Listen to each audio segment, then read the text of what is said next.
നമസ്കാരം. റാഫ്റ്റോക്ക് ഫുട്ബോളിലേക്ക് അവർക്കും സ്വാഗതം. കോൺബോളിന്റെ വേൾഡ് കപ്പ് ക്വാളിഫയറിൽ കൊളംബിയയെ നേരിടാൻ ഒരുങ്ങുകയാണല്ലോ അർജന്റീന. അവരുടെ ട്രെയിനിങ് പുരോഗമിക്കുകയാണ്. ചൊവ്വാഴ്ചയാണ് കളി. ഇന്ത്യൻ സമയം പറയുമ്പോൾ ബുധനാഴ്ച പുലർച്ചെയാണ് മത്സരം നടക്കുക. ഈ കളിക്ക് മുന്നോടിയായിട്ടുള്ള ട്രെയിനിങ് സെഷനിൽ കാര്യങ്ങൾ വളരെ വ്യക്തമാണ്. അർജന്റീന നോർമൽ സ്ഥിതിയിലേക്ക് മടങ്ങിയെത്തിയിരിക്കുന്നു. ഇപ്പോൾ കഴിഞ്ഞ കളിയിൽ കുറേ താരങ്ങൾക്ക് സസ്പെൻഷൻ, പരിക്ക് ഇങ്ങനെയൊക്കെയുള്ള പ്രശ്നങ്ങൾ ഉണ്ടായിരുന്നു. അതിൽ നിന്ന് മുക്തമായിട്ട് ഏതാണ്ട് ഫുൾ സ്ട്രെങ്ത് ടീം ഇപ്പോൾ അവൈലബിൾ ആണ്. അപ്പോൾ ഇതിൽ പ്രധാനപ്പെട്ടൊരു കാര്യം ടാഗ്ലിയാഫിക്കോക്ക് കളിക്കാൻ പറ്റില്ല എന്നുള്ളത് മാത്രമാണ്. അതേസമയം മറ്റുള്ളവർ Nicolas Otamendi, Leandro Paredes, Enzo Fernandez ഇവരെല്ലാം സസ്പെൻഷൻ കഴിഞ്ഞ് തിരികെ എത്തുകയാണ്. നിക്കോളാസ് ഗോൺസാലസിനും സസ്പെൻഷൻ ഉണ്ടായിരുന്നു. അത് കഴിഞ്ഞ് അദ്ദേഹം തിരികെ എത്തുന്നു.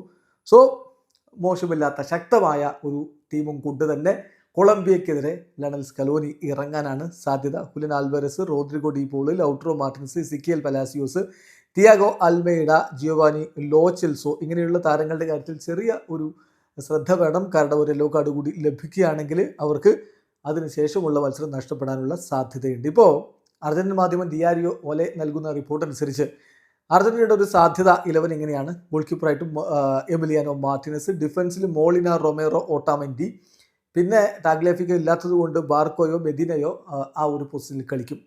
മധുരയിൽ ഡീപോളും പരേഡസും എൻസോയും തന്നെ ഇറങ്ങും. മുന്നേറ്റത്തിൽ മെസ്സി, ഹുലിൻ ആൽവരസ് എന്നിവർ ഉറപ്പാണ്. അൽമേഡ, നിക്കോ ഗോൺസാലസ് ഇതിൽ ഒരാൾ കളിക്കും. ഇതാണിപ്പോൾ ലഭ്യമാവുന്ന വിവരം. ഏതായാലും ഫുൾ സ്ട്രെങ്ത് ടീമും കൊണ്ട് ഇറങ്ങാനാണ് സ്കലോനി തീരുമാനിക്കുന്നത് എന്ന് വേണം മനസ്സിലാക്കാൻ. കഴിഞ്ഞ കളിയിൽ കുറേ യുവതാരങ്ങൾക്ക് അവസരം കൊടുത്തിരുന്നു.